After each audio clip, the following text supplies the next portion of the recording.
નમસ્કાર વિદ્યાર્થી મિત્રો, ગયા લેક્ચરમાં આપણે સવાચક સંમિત ને પરંપરિત સંબંધ કોને કહેવાય એનો આપણે બેસિક ખ્યાલ મેળવ્યો હતો, એની વ્યાખ્યા લખવાની બાકી હતી. તો આજના લેક્ચરમાં આપણે સવાચક સંમિત અને પરંપરિત બરાબર એની વ્યાખ્યા લખશી, પછી એના ઉપરથી સામ્ય સંબંધ અને એના ઉદાહરણ જોશી કે ક્યારે સંબંધ છે સવાચક છે ને ક્યારે સંબંધ સવાચક નથી. તો સૌ પ્રથમ તો આપણે જે બેઝિક ખ્યાલ મેળવ્યો હતો વ્યાખ્યાનો બરાબર, તો એ પહેલાં વ્યાખ્યા લખી લે. તો પહેલી વ્યાખ્યા લખી સવાચક.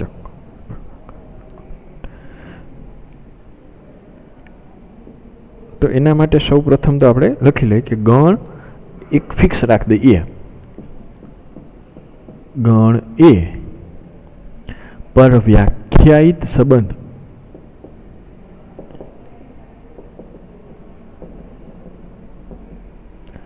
આર માટે બરોબર. પહેલી વ્યાખ્યા સવાચક.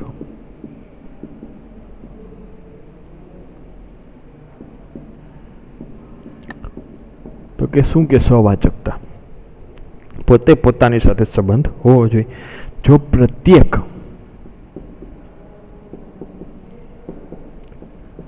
એ બિલોંગ્સ ટુ એ માટે દરેકે દરેક ઘટક આવી જવા જોઈએ, એક પણ ઘટક બાકી રહેવો જોઈએ નહીં. એ બિલોંગ્સ ટુ આર, તો ગણ એ પર વ્યાખ્યાયિત સંબંધ આર ને ગણ એ પર વ્યાખ્યાયિત સંબંધ આર ને સવાચક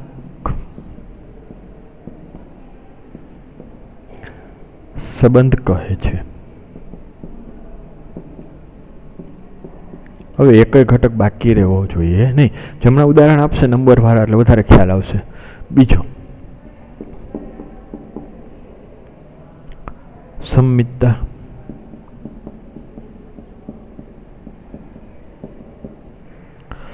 જો પ્રત્યેક A1 A2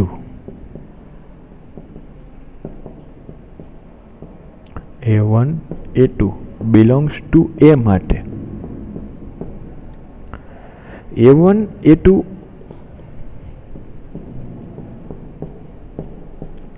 belongs to R, એટલે કે A1 ને A2 પહેલેથી R માં હોય જ બરોબર, એ લેવાના જેવા કે જે R ની અંદર છે. તો ઇમ્પ્લાઇઝ તો આપણે મળવું શું જોઈએ? A2 A1 એ પણ પાછા શેમાં આવવા જોઈએ? R માં. તો કે A2 A1 belongs to R, તો ગણ એ પર વ્યાખ્યાયિત સંબંધ આર ને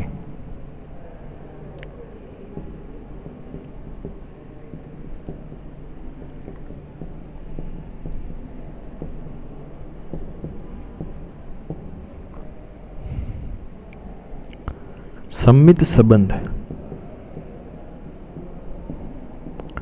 કહે છે.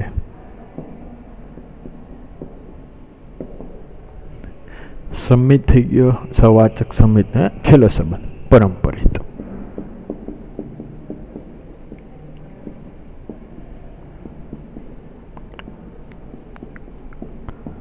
જો પ્રત્યેક A1 A2 A3, આમાં ત્રણ ઘટકની જરૂર પડે. A1 A2 A3 belongs to A માટે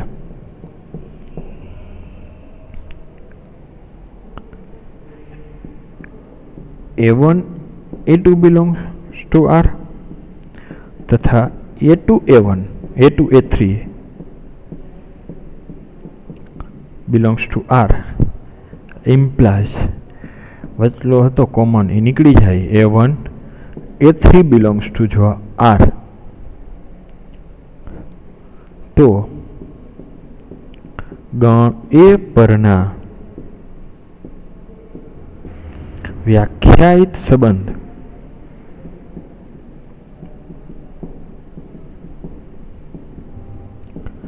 આર ને પરંપરિત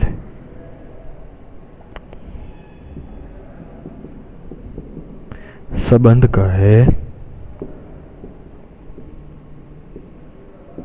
છે. તો સવાચક સંમિત ને પરંપરિત. ક્લિયર? હવે આના પછીની વ્યાખ્યા આપણે કીધું હતું કે જો સંભેદ હોય, સવાચક હોય, સંમિત હોય, પરંપરિત હોય તો એને સામ્ય સંબંધ કહે છે. કે જો ગણ એ પર વ્યાખ્યાયિત સંબંધ R એ સવાચક સંમિત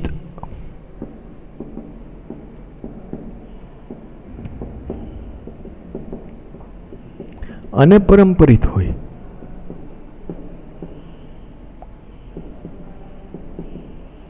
અને પરંપરિત સંબંધ હોય તો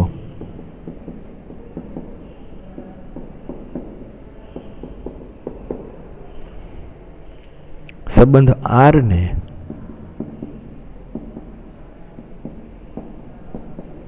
સામ્ય સંબંધ કહે છે. એટલે કે ત્રણે ત્રણ હોય, સવાચક સંમિત ને પરંપરિત, અને કેવું કહેવાય? સામ્ય સંબંધ કહેવાય. હવે જોઈએ એના ઉદાહરણ આપણે. તો કે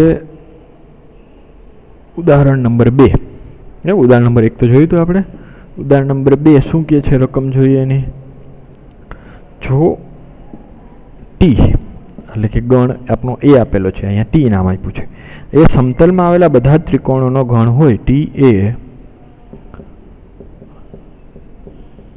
સમતલમાં આવેલા બધા જ ત્રિકોણોનો ગણ હોય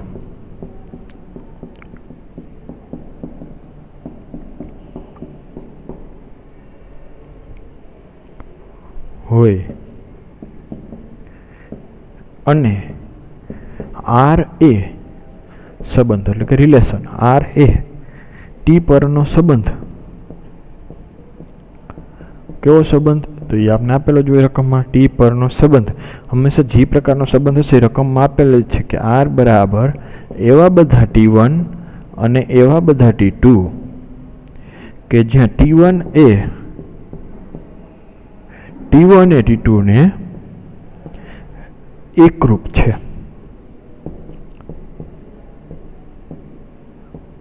બરાબર? એવા બધા T1 T2 કે જ્યાં T1 એ T2 ને એકરૂપ છે, T1 એ T2 ને એકરૂપ છે. બરાબર? દ્વારા વ્યાખ્યાયિત છે, દ્વારા વ્યાખ્યાયિત હોય તો સાબિત કરો કે R એ સામ્ય સંબંધ છે.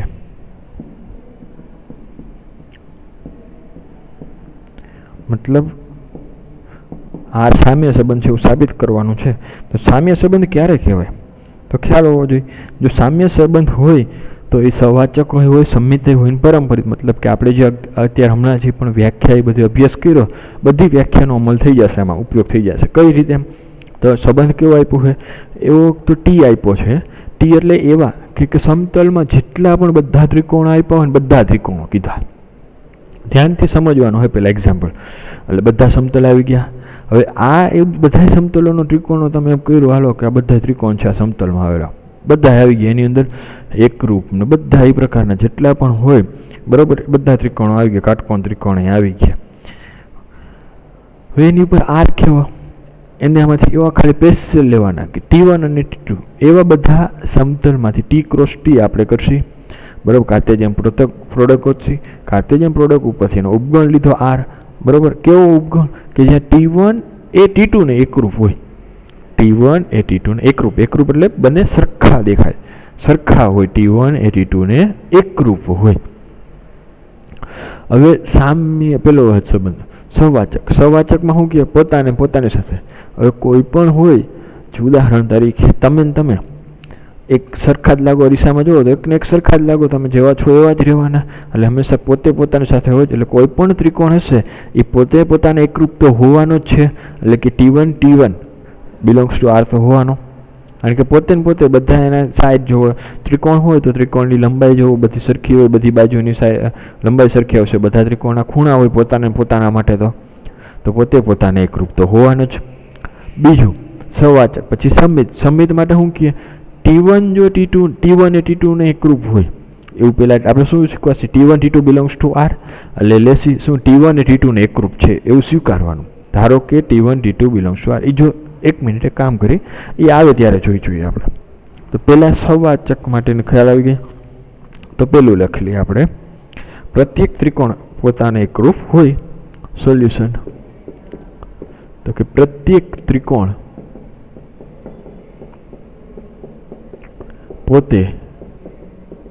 પોતાને તો એકરૂપ હોય જ.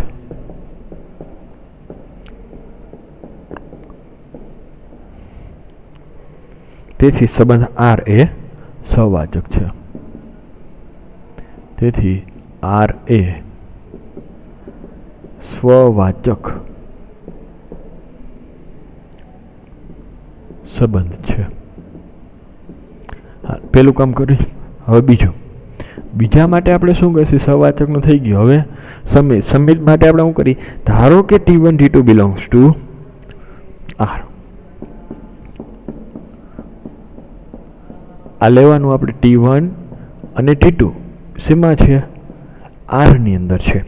મતલબ કે T1 T2 R માં છે તો કે R નો સંબંધનું પાલન કરે એટલે મતલબ શું થાય, therefore ત્રિકોણ T1 એ ત્રિકોણ T2 ને એકરૂપ છે. આ લઈ લીધું આપણે, T1 T2 belongs to R લીધું, દર્શાવવાનું શું થાય, T2 T1 belongs to R. તેથી T1 T2 R માં છે તો વ્યાખ્યા પછી એવું કહેવાય, ત્રિકોણ T1 એ ત્રિકોણ T2 ને એકરૂપ છે. કારણ કે જો સંબંધ આપણે એવો જ આપ્યો છે, T1 T2 કે T1 એ T2 ને એકરૂપ છે, T1 એ T2 ને એકરૂપ છે. ત્રિકોણ T1 એ T2 ને એકરૂપ છે. હવે T1 T2 ને એકરૂપ હોય એટલે કે એની બધી બાજુ, બધા ખૂણા બધે સરખું થાય તો T2 છે એ પણ T1 ની એકરૂપ થઈ જાય. તો આના ઉપરથી એવું લખાય, એટલે મતલબ એકબીજાને ત્રિકોણ છે એકરૂપ જ કહેવાય. આના ઉપરથી એવું લખીએ કે આપણે કે તેથી ત્રિકોણ T2 એ ત્રિકોણ T1 ને એકરૂપ છે. આપણે તમને વાત કરી હતી ગયા લેક્ચરમાં, જો એની અંદર હોય T1 T2 કોઈ પણ આપણે એ બી બિલોંગ્સ ટુ R માં હોય તો મતલબ કે એ બેની શરતનું પાલન કરે. જો એ શરતનું પાલન કરતું હોય તો એ એમાં આવી જાય. તો અહીંયા એવું થયું, T1 T2 આપણે R માંથી લીધા હતા, તો R માંથી લીધા તો એની શરતનું પાલન કરે. અહીંયા શરત એવી હતી કે એકરૂપ હોય, અને જો એકરૂપ હોય તો એ પાછા શેમાં આવી જાય, R માં આવી જાય. તો અહીંયા એવું છે, T2 એ ત્રિકોણ T1 ને એકરૂપ છે. તો કે પેલા કયો આવ્યો T2, તો કે T2 T1 શેમાં આવી ગયા, R માં, કારણ કે R ની શરત એકરૂપ હોવી જોઈએ એવી છે. તો કે હા તો એકરૂપ છે તો કે પાછા R માં આવી જાય, એટલે T2 T1 belongs to R. તેથી R એ સમિત સંબંધ છે. તેથી R એ સમિત સંબંધ છે. સમિત સુધી થઈ ગયું. હવે આગળ જો, હવે ધારો કે સવાચક માટે બે લેવા પડે, T1 T2 belongs to T1 T2 belongs to R અને T2 T3 belongs to R. આ લીધું આપણે. હવે આ લીધું મતલબ શું થાય, આપણે કે આને T1 T2 R માં હે તો R ની શરતનું પાલન કરશે, એટલે કે મતલબ T1 હે T2 ને એકરૂપ થશે.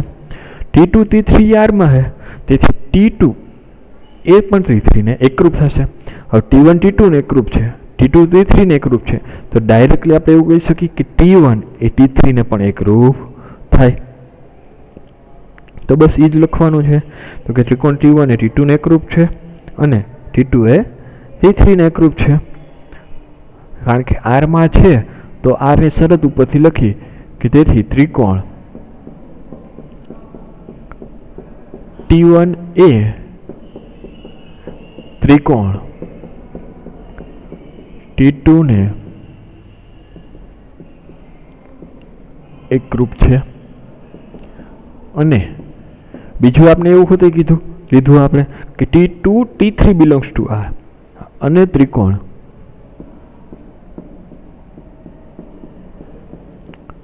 T2 એ ત્રિકોણ T3 ને એકરૂપ છે. T1 T2 ને એકરૂપ હતા, T2 T3 ને એકરૂપ હતા. આનો પછી ડાયરેક્ટલી આપણે એવું કહી શકીએ ત્રિકોણ T1 એ ત્રિકોણ T3 ને એકરૂપ છે.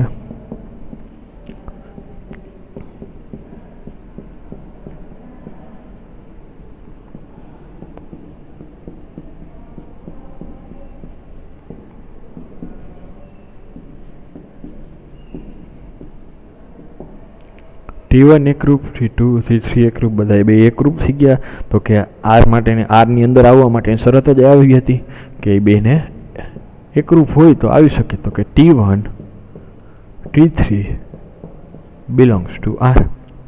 તો આપેલ સંબંધ કેવો છે? બરોબર, સવાચક સંબંધ ને પરંપરિત. તેથી R એ પરંપરિત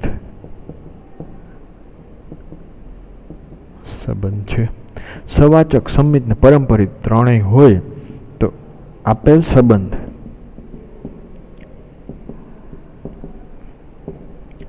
સવાચક, સંમિત અને પરંપરિત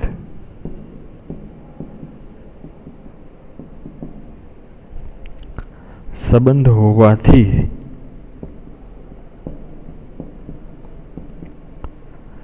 સામ્ય સંબંધ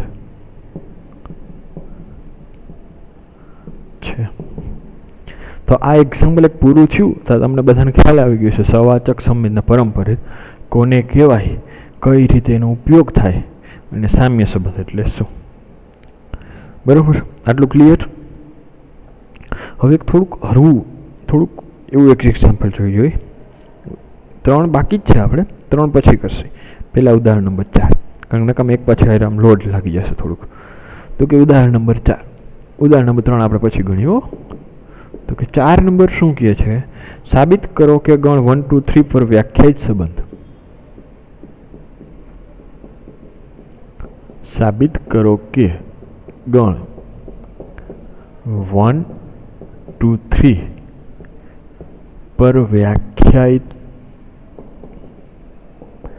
સંબંધ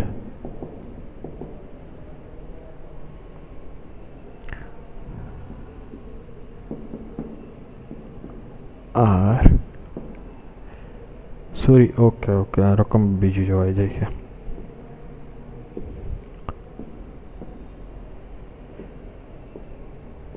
વ્યાખ્યાયિત સંબંધ R બરાબર 1, 1, 2, 2 અને 3, 3. 1, 2, 2, 3 એ સવાચક સંબંધ છે.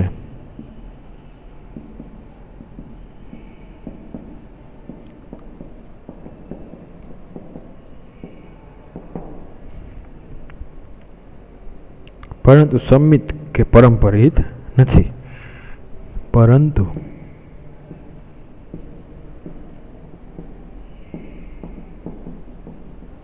સંમિત કે પરંપરિત નથી. ધ્યાનથી જોજો, સવાચકની વ્યાખ્યા આપણે જોઈ હતી. તો પ્રત્યેક એ બિલોંગ્સ ટુ એ માટે આપણે જોયું હતું. હું કીધું હતું? પ્રત્યેક એ બિલોંગ્સ ટુ એ માટે એ બિલોંગ્સ ટુ આર હોવા જોઈએ. એટલે કે દરેક ઘટક એની અંદર જેટલા ઘટક હોય એ બધે પોતાની સાથે પેર આવી જોઈએ. તો કે એના ઘટક 1 2 3 3, તો કે 1 1 2 2 અને 3 3 ત્રણે પેર આવી જોઈએ સંબંધ આરની અંદર કદાચ હજી 4 આપ્યા હોત ને 1 2 3 4 તો હજી 4 4 એ આની અંદર આવી જાવો જોત. ખાસ બધાના અહીંયા ભૂલ થાય, ક્લિયર ન હોય, ડાઉટ થાય કે આ ગણવું કે નહીં. એના જેટલા પણ જો આવી રીતનો કાંઈ પણ સંબંધ આપેલો હોય તો એના જેટલા પણ ઘટક હોય એ બધાની પોતાની સાથેની પેર આરની અંદર હોવી જોઈએ. એની અંદર ધારો કે 50 હોય ઘટકો આપ્યા હોય તમને 1 થી લઈને 50, તો 50ની પોતાની સાથે જો પેર આરની અંદર આવતી હોય તો અને તો જ એ સંબંધને, એટલે 1 1 2 2 3 3 4 4 અપ ટુ 50 અને 50, તો જ તે સંબંધને સહવાચક સંબંધ કહેવાય.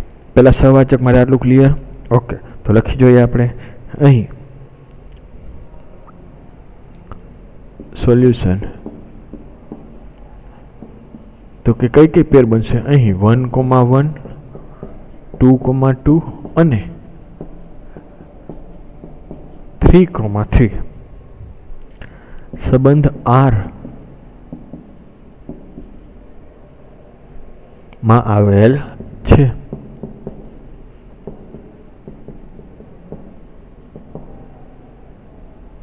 માટે R એ સ્વવાચક સંબંધ છે.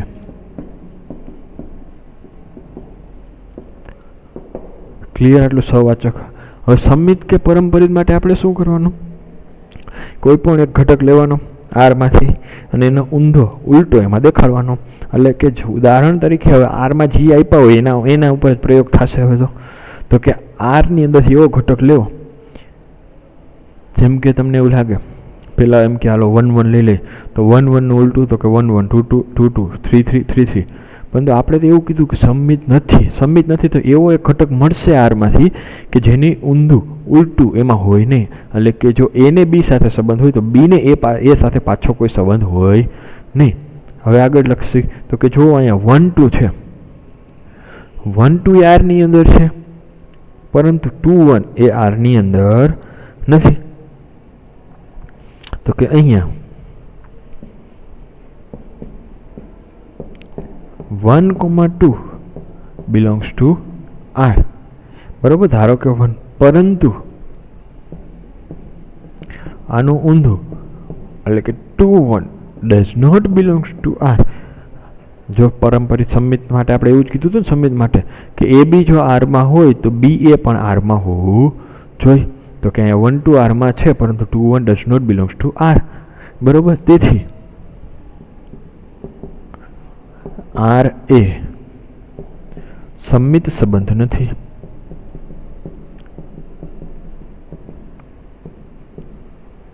હવે આગળ જોઈએ કોના માટે સંમિત થઈ ગયું. હવે પરંપરિત માટેની ચર્ચા કરીએ.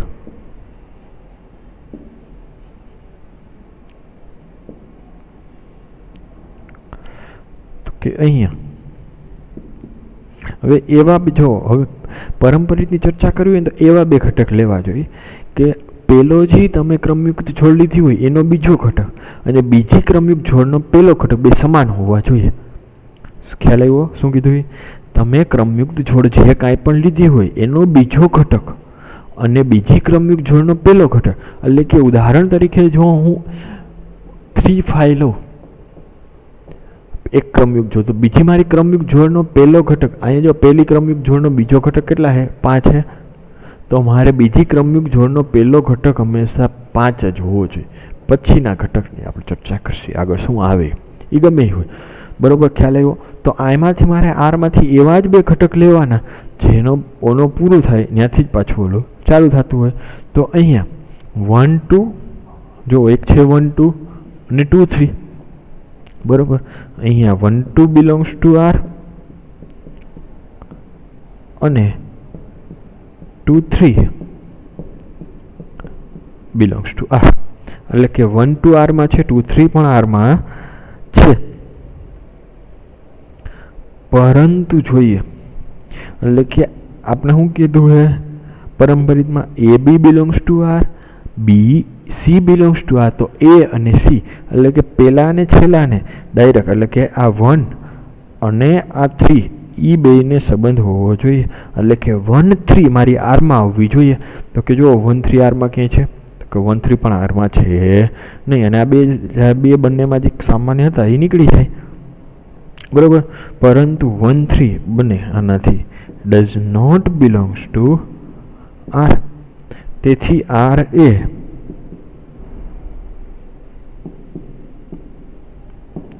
પરંપરિત સંબંધ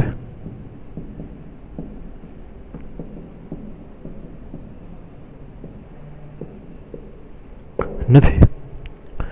ખ્યાલ આવ્યો? સવાચક છે, સંમિત ને પરંપરિત કેમ નથી? બરાબર. આવા જ ઉદાહરણ એક્ઝામમાં પૂછાય છે મોસ્ટ ઓફ ભાગે. કે તો ઉદાહરણ નંબર તમે જોઈ લીધું. ઓકે, હવે સ્વાધ્યાય તમારે બધાએ સ્વાધ્યાય 1.1નો પહેલો એક્ઝામ્પલ છે, બરાબર. એનો હું તમને અહીંયા માહિતી થોડીક આપી અને જોઈએ આપણે કઈ રીતે થશે એ. અત્યારે ગણી સ્વાધ્યાય 1.1 એનો પહેલો.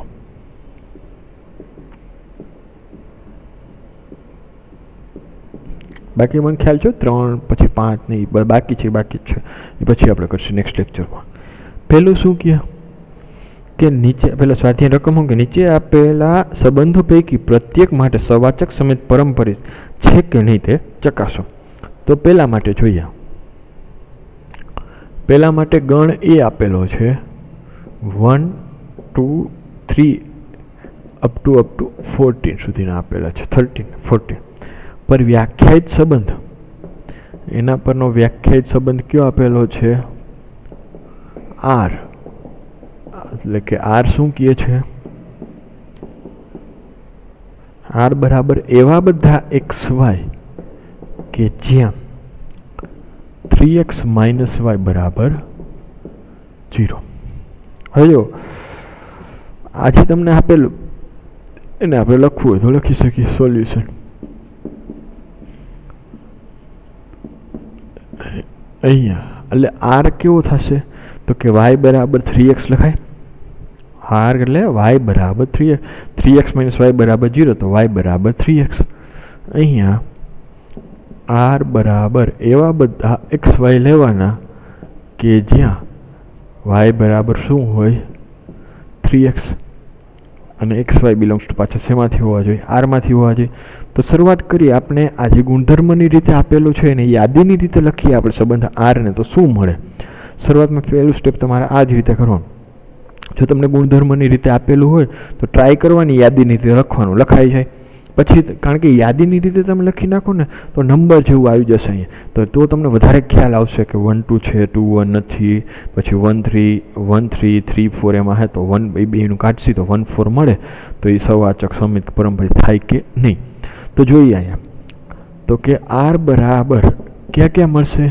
તો કે એક્સની જગ્યાએ હું 1 લઉં, પહેલો ઘટક 1, તો વાય કેટલા મળે? જો અહીંયા 1 મૂકો એક્સની જગ્યાએ 1, તો વાય 3, તો કે 1,3. એક્સની જગ્યાએ 2 લઉં, બરાબર, તો 6, એટલે કે 3 ગણું હોવું જોઈએ. અહીંયા 3 લઉં તો 9, 4 લઉં તો 12, 5 લઉં તો 15. 15 હવે ચાલશે? નહીં ચાલે, કારણ કે ઈ ક્રમિક જોડ જ આપણી ક્રોસ એની અંદર આવશે નહીં. 15 આવશે નહીં, એટલે ક્યાં સુધી આવશે? 12 સુધીની જ આવશે, કારણ કે 15 છે એ આપણે ગણ એની અંદર જ આપેલ નથી. ક્લિયર આટલું? તો આટલી આની અંદર મળી મને. તો હવે તમને જોતા ખ્યાલ આવશે કે સવાચક છે, સંમિત છે કે પરંપરિત છે કે નહીં. પહેલે તો કે આપણે કીધું હતું સવાચક માટે બધા આવવા જોઈએ ઘટક. જો 1 હોય એના જેટલા ઘટક હોય તો એ બધી 1 1 2 2 બધી આવવી જોઈએ. તો અહીંયા છે જ નહીં 1 1 એક બધી નહીં, પણ એક પણ જ નથી. તો આ જે સંબંધ હોય એને સવાચક સંબંધ કહેવાય નહીં. તો પેલું અહીંયા એકનું જ ખાલી બધી છે, બધી જ નથી. આપણે અહીંયા એક પણ ઉદાહરણ લખી. અહીંયા 1 1 does not belongs to R, બરોબર. તેથી આપેલ સંબંધ આર એ સવાચક નથી. સવાચક સંબંધ નથી. બીજું સમિત માટે સમિત છે કે નહીં તો શું કરવાનું, કોઈ પણ આરની અંદરથી ઘટક લઈ લ્યો, જેમ કે 1,3 લઈ તો એનું ઊંધું 3,1 એની અંદર હોવો જોઈએ. 3,1 એની અંદર 3 9 છે પણ આપણે તો 3,1 જ જોઈએ, બરોબર. તો કે ધારો કે ધારવાનું સોરી અહીં લેવાનું છે, સોરી એક મિનિટ, ધારો કે ન લખાય આપણે અહીંયા 1,3 belongs to R, પરંતુ એનું ઊંધું શું આવે, 3,1 does not belongs to R. તેથી સંબંધ, આપેલ સંબંધ R એ સમિત સંબંધ નથી. પછી હવે જુઓ, સવાચક થઈ ગયું, સમિત થઈ ગયું, પરંપરિત. પરંપરિત માટે આપણે વાત કરી હતી કે જ્યાં પહેલા ક્રમિક જોડનો બીજો ઘટક હોય ત્યાંથી ચાલુ થવાય, તો એવું તો મળી જાય છે આપણે 1 3 3 9 છે ને. તો કે અહીંયા